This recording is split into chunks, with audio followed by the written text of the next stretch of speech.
¿Pueden ver algo en sus dispositivos? Sí, doctor. Sí, doctor. Oh, bien. Vamos a avanzar el tema de núcleo y mitocondria, ¿sí? Este sea el último tema, ya que después de esto ya viene el examen. Quiere decir que probablemente la siguiente semana o la próxima ya estemos dando el examen, ¿sí? Entonces vayan estudiando y este es el tema que entra para la primera evaluación o primer corte. Hablemos sobre el núcleo, ¿sí? El núcleo viene a ser uno de los organelos bastante importantes en lo que es la célula eucariota.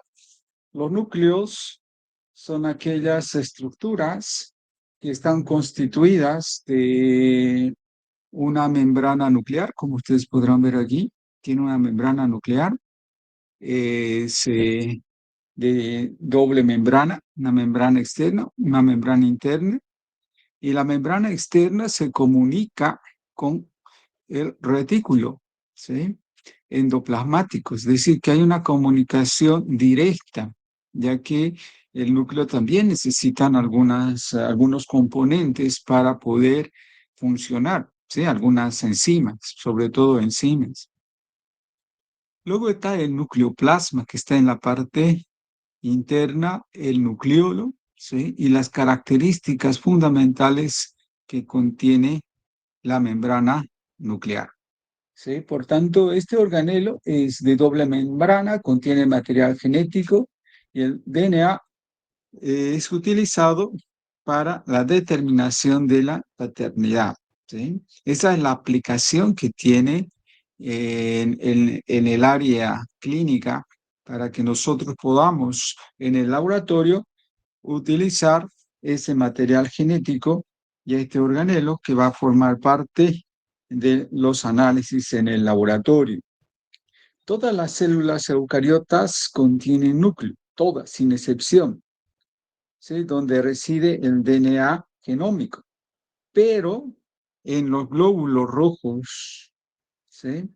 Que son maduros, no está el núcleo, lo cual significa que ahí hay una excepción.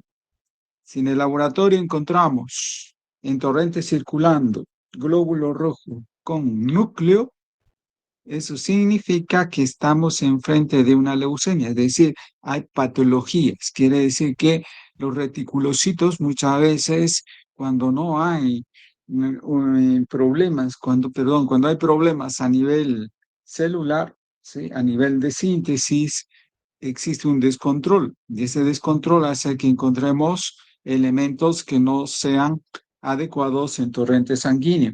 Entonces están directamente ligados a una determinada patología. ¿Sí? La membrana nuclear, ¿sí? Esta membrana nuclear es una membrana nuclear que es una barrera que existe entre el citoplasma y el nucleoplasma, es decir, que está en intermedio entre la parte anatómica de la célula. Y el complejo de poro viene a ser el único sitio, este de aquí, el complejo de poro, por donde van a salir diferentes tipos de moléculas, como ser, por ejemplo, el RNA mensajero, el RNA de transferencia y el RNA ribosómico. En la parte interna tenemos el RNA heterogéneo nuclear y el RNA pequeño nuclear. Estos RNAs no salen, están aquí. Por el complejo de poro solamente van a salir esos tres RNAs, el RNA mensajero, el RNA de transferencia y el RNA ribosómico, que viene a ser las moléculas que van a salir de forma normal. Si encontramos moléculas en un análisis genético, RNA heterogéneo nuclear, significa que existe también alguna patología, ¿sí? Por lo cual debemos de considerar esta característica. La cromatina interna está sujeto a un citoesqueleto que se constituye por finas laminillas, las cuales se condensan en la parte interna, ¿sí? Y esta condensación del material genético nos va a llevar a lo que conocemos como cromosomas. Los cromosomas son aquellos que donde el DNA se encuentra compactado. Y este cromosoma está constituido por un brazo corto, los brazos largos, tiene el cinetocoro, las cromátidas, que están estos de aquí, el centrómero, ¿sí? Los telómeros y las cromátidas hermanas. Los genes están en forma lineal. Hoy en día existen técnicas que nos van a permitir, bueno, no hoy en día, sino desde hace tiempo atrás, cuando no existía el avance que hoy en día tenemos.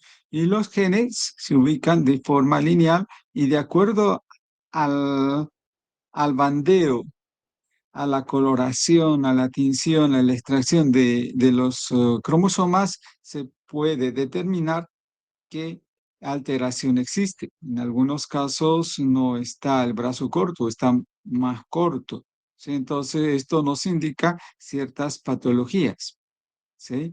De forma muy subjetiva. Pero hoy en día, a través de la amplificación de genes específicos, ya es posible identificar ya de una forma mucho más absoluta de qué patología se trata, ¿sí? Luego tenemos que estos cromosomas no están totalmente solos, ¿sí?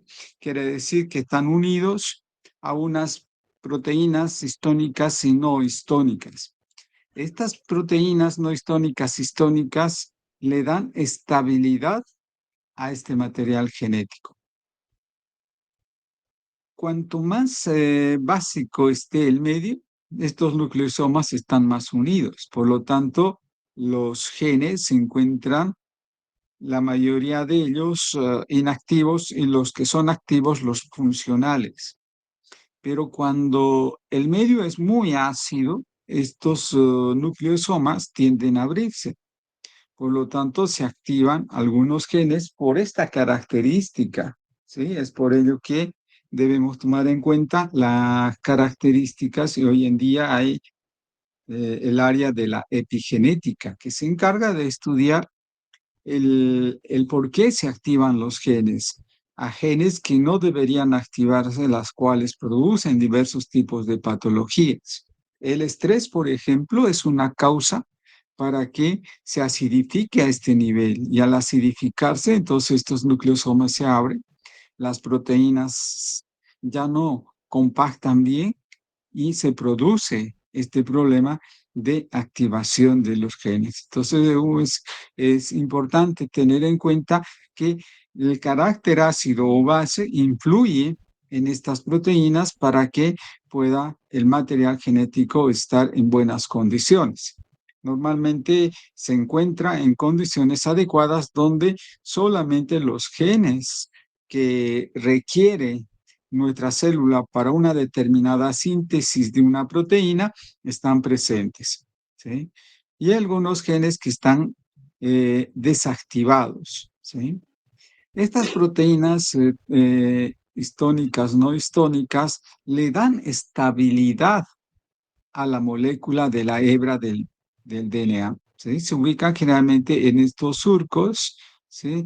Los cuales van a dar esa característica de que este material genético es estable.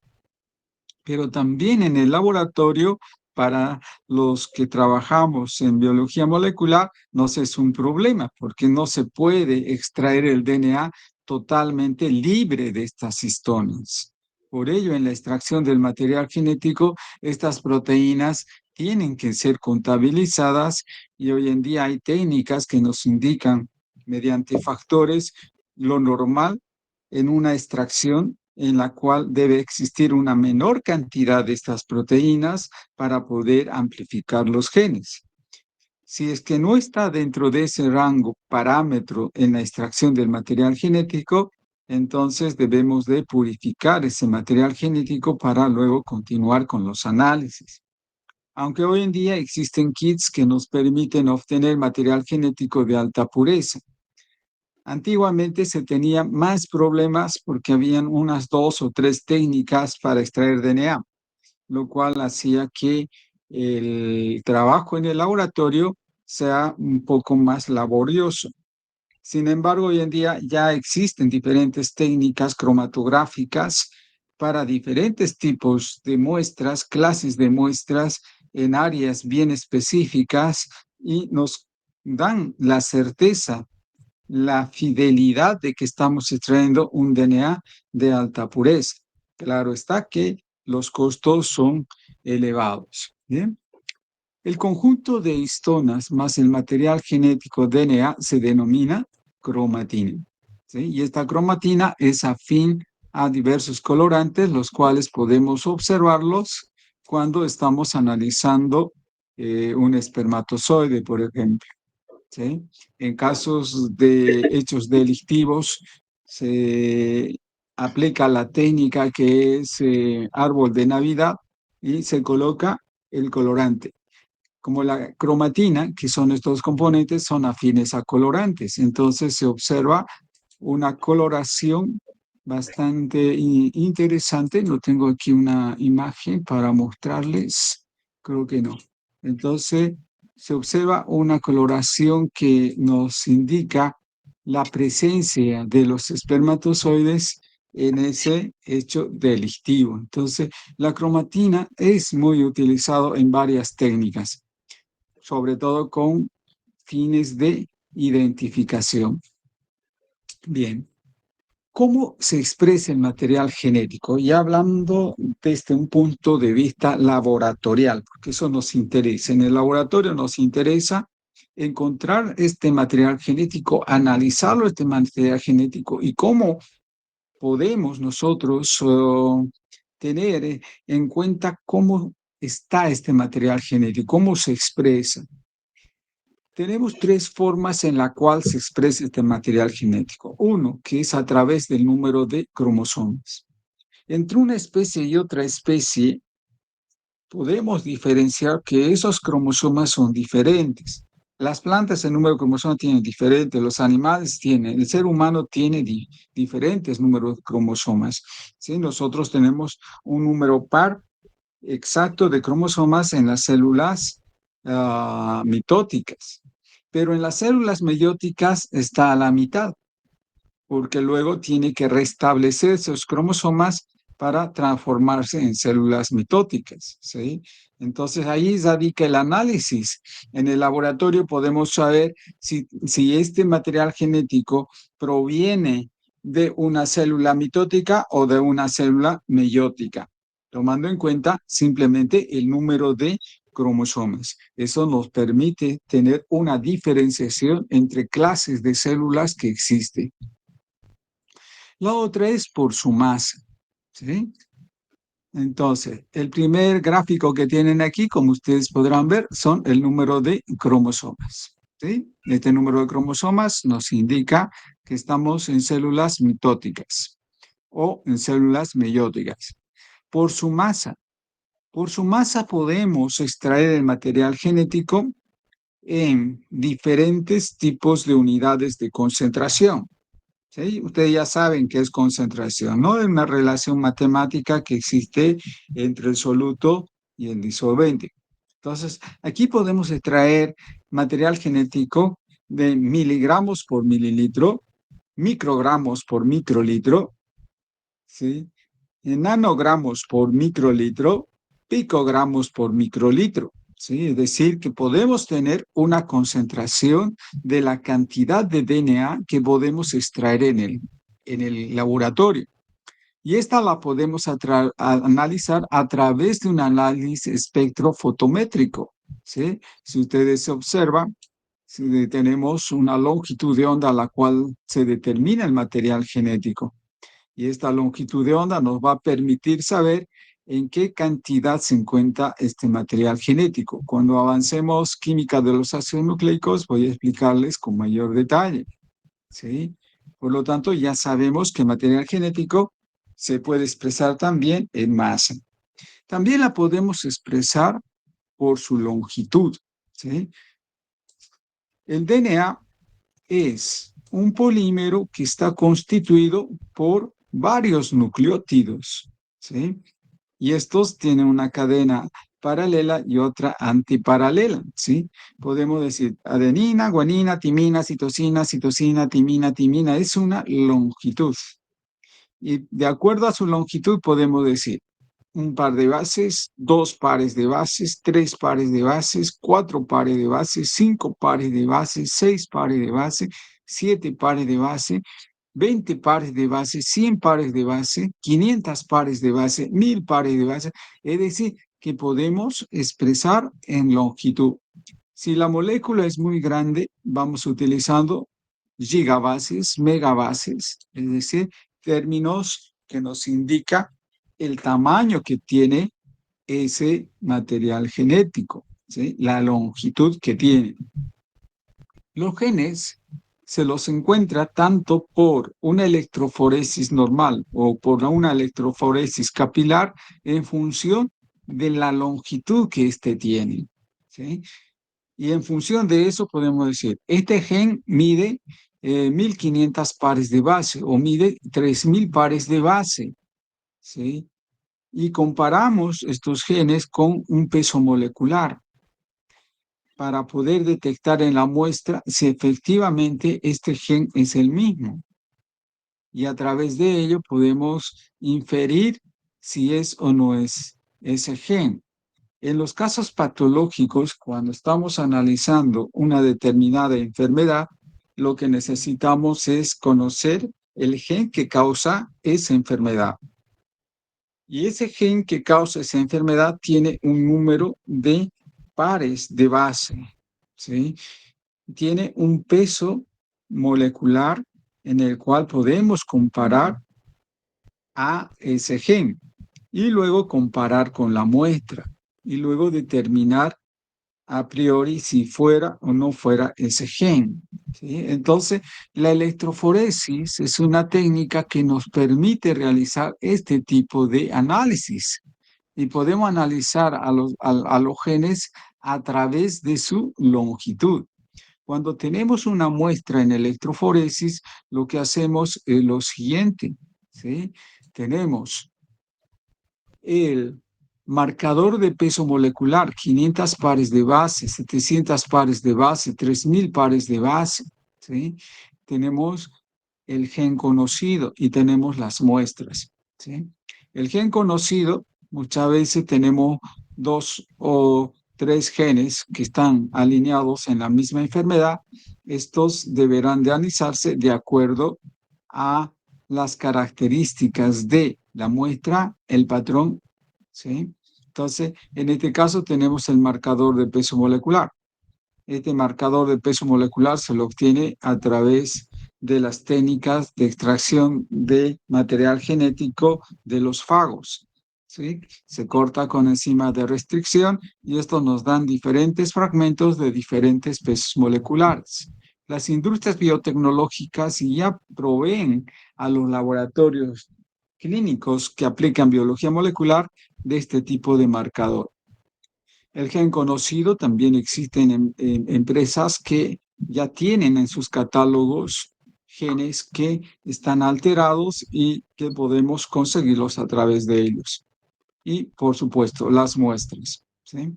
Muestras donde observamos que no hay corrimiento de ningún gen, ¿sí? O que no se alinean con el marcador de peso molecular correspondiente con la muestra, pues no tienen esa patología. Y aquellos que están ahí sí tienen esa patología. Pero esto es a priori, porque luego deberá de comprobarse si efectivamente es de esta forma o no. Y para ello se utiliza la técnica de secuenciación. Esa técnica nos va a identificar exactamente si es el 99,9% de esa patología. Bien. Entre otros organelos importantes que tenemos están la mitocondria y los cloroplastos, ¿sí?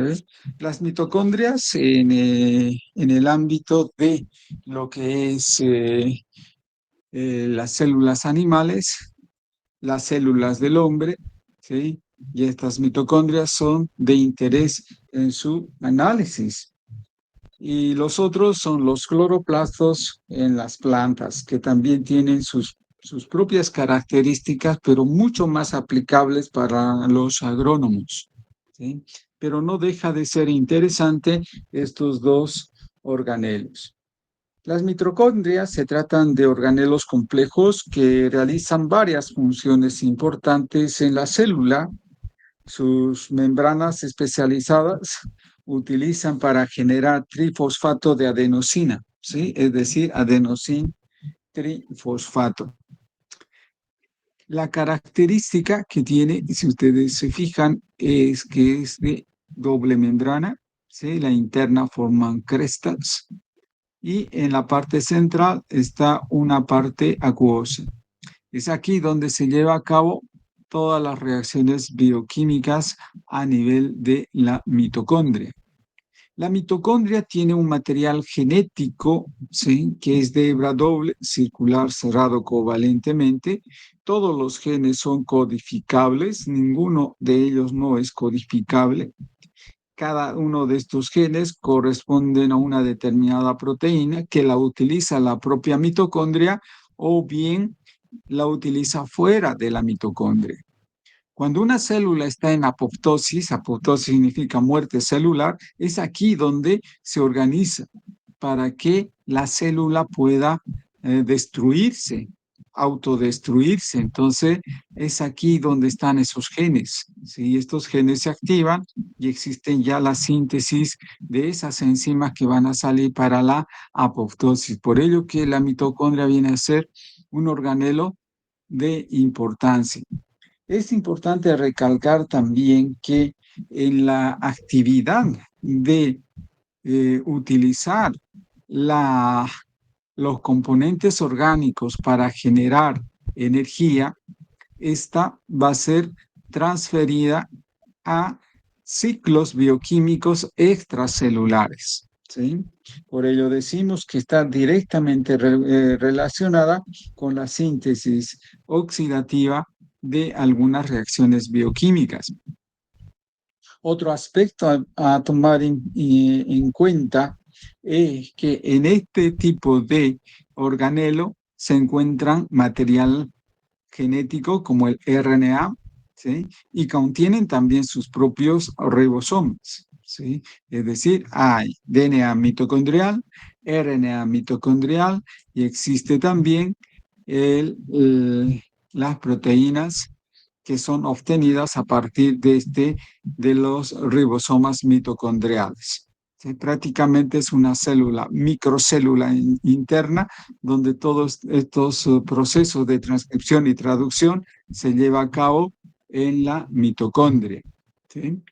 Una de las características que tiene la mitocondria es producción de energía. ¿Sí? Adenosin trifosfato, ¿sí?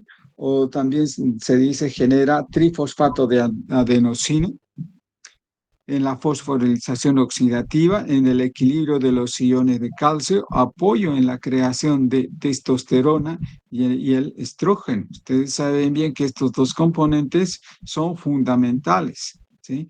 Tanto en los hombres como en las mujeres, donde uno de ellos está en mayor proporción y otro está en menor proporción. ¿Sí? Los hombres tienen mayor cantidad de testosterona, la cual está influenciada entonces por la mitocondria. ¿Sí? Hay alteraciones también de esto, tanto de testosterona y estrógeno. Cuando existen alteraciones, debemos de pensar también en la mitocondria, la cual es aquella coadyuvante para la producción de estos componentes importantes de nuestro organismo. ¿Sí? Entonces, la energía química que se produce es a través de moléculas orgánicas. Todos los alimentos que ingresan a nuestro organismo se convierten en moléculas muy simples, ¿sí? Estas moléculas muy simples van hacia la célula. En la célula, a nivel de la mitocondria más oxígeno, dan la formación de la energía química, adenosin trifosfato, ¿sí? Para luego dar lugar a residuos como es dióxido de carbono y agua. Esto es lo que se forma en mayor cantidad. ¿Sí? En los cloroplastos, el proceso de la energía solar o energía química, ¿sí? Da lugar a componentes químicos. ¿Sí?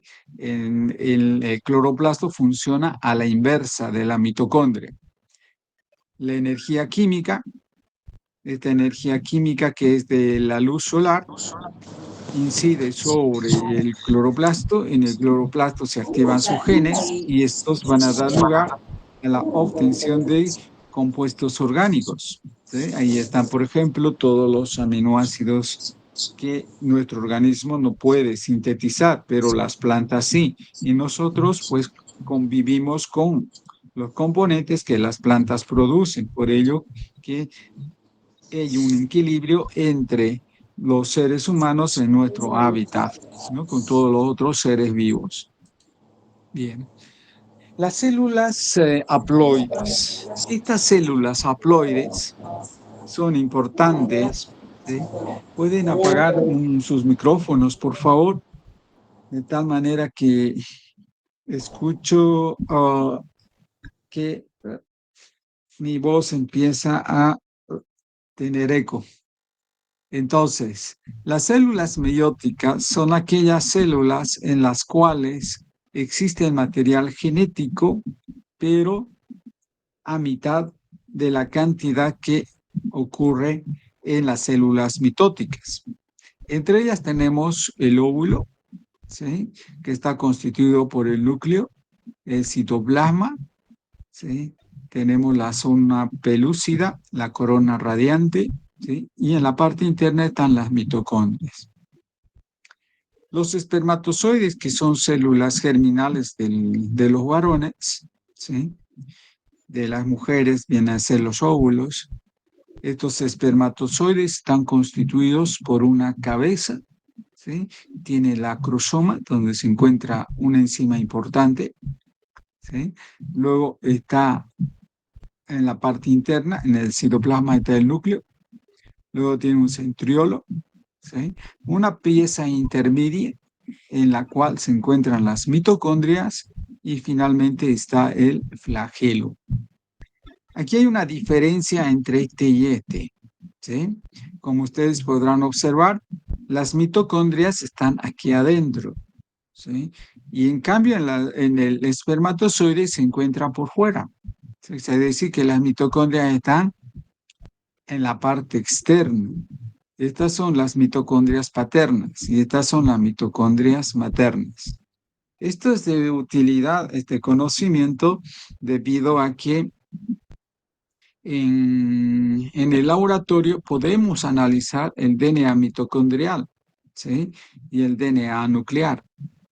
El DNA mitocondrial nos servirá para poder determinar la maternidad y el DNA nuclear para determinar la paternidad, ¿sí? Hoy en día ya existen técnicas que nos van a permitir poder obtener información de este material genético, ¿sí?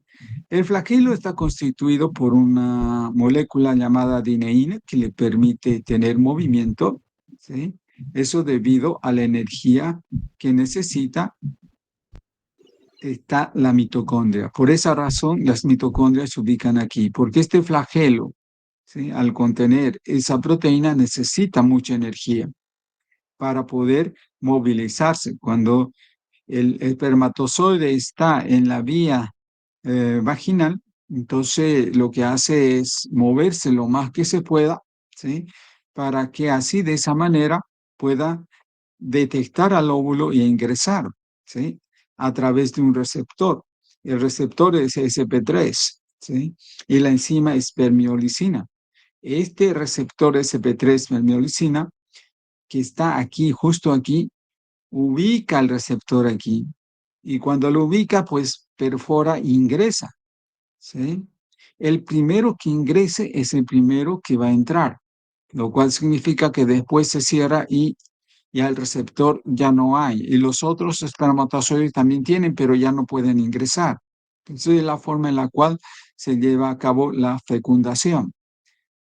Durante la fecundación se elimina totalmente esta parte de aquí y solamente ingresa esto de aquí, ¿sí? Eso quiere decir que Una vez que el óvulo se juntó con con el óvulo, perdón, el espermatozoide se juntó con el óvulo, restablecen el número de cromosomas, pero las mitocondrias paternas ya no están. Solamente quedan las mitocondrias de origen materno. ¿Sí? Bien, vamos a ver en este video, ¿sí?, cómo ocurre. ¿Sí? Cuando ustedes están enamorando, después de enamorarse se casan, luego de casarse, eh, es como estar en la playa, pero no es en la playa, ¿sí? Esto lo que ven es el líquido espermático, ¿sí? Este líquido espermático, después de sus relaciones sexuales, lo que ocurre es que están entrando los espermatozoides, ¿sí? Los espermatozoides ingresan de tal manera que más de 3 millones de espermatozoides intentan perforar, ¿sí?, hasta que uno de ellos consigue, porque el receptor justo la pilló en el lugar indicado. Una vez que ha entrado al, al, a la corona, entra a la zona radiante. Y en la zona radiante es donde se rompe. Fíjense cómo ingresa el espermatozoide. Una vez que ha ingresado, gracias al receptor y a la espermolicina, se rompe. Y al romperse no entra las mitocondrias paternas, solamente ingresa el núcleo. Y luego se une con el núcleo del óvulo, restableciendo de esa manera, ¿sí?, el número de cromosomas. Y así es como vinimos a este mundo. Bien, con esto terminamos el tema de hoy. ¿Sí? Este gato dice, quiero la prueba de ADN porque no es igualito a sus hijitos, ¿no? Porque fíjense, mira, este es choquito y estos otros son punteaditos. ¿Qué gata? ¿Dónde se habrá metido?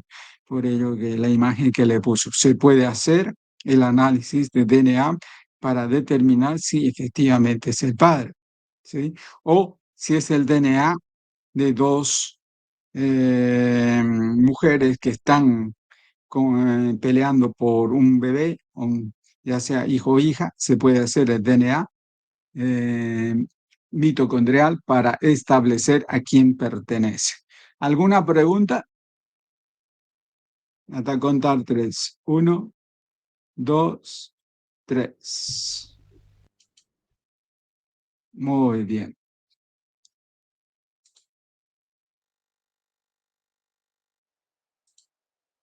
Listo.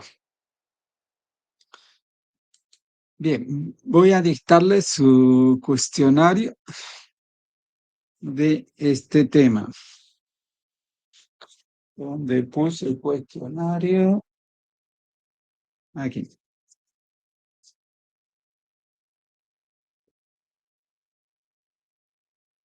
Primera pregunta. ¿Cómo se encuentra el material genético en los eucariontes? Siguiente pregunta. ¿Cómo se expresa el genoma? Siguiente pregunta. ¿Qué son las células germinales?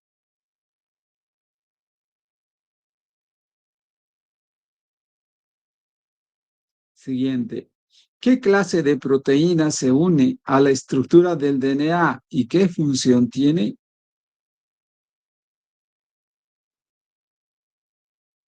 ¿La puedes repetir, Siguiente por pregunta. favor? Está difícil. Estoy dictando de un banco de 30 preguntas al azar. ¿Qué es la cromatina? Siguiente. ¿Cuáles son los componentes del núcleo? Siguiente. El complejo de poro, ¿qué permite pasar? Según el video.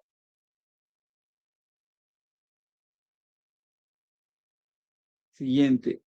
¿Cuáles son los componentes del núcleo?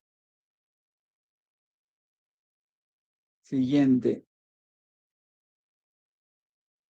¿Cómo se determina la maternidad en un litigio?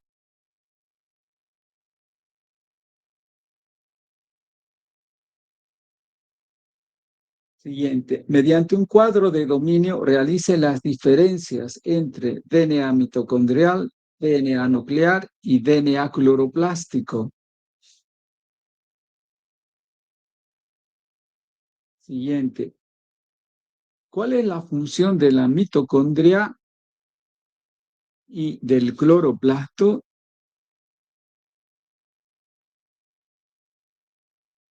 Siguiente. ¿Qué ocurre en el metabolismo de las mitocondrias?